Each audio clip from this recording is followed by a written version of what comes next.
तीरणनी तरी जीवले मना बोलता तरास वस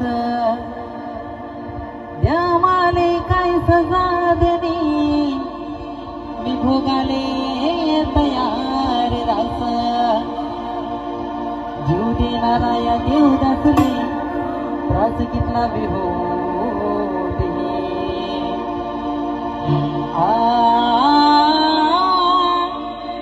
मी आजाद करेला पाखरूले थोडं सुख भेटू दे मी आजाद करेला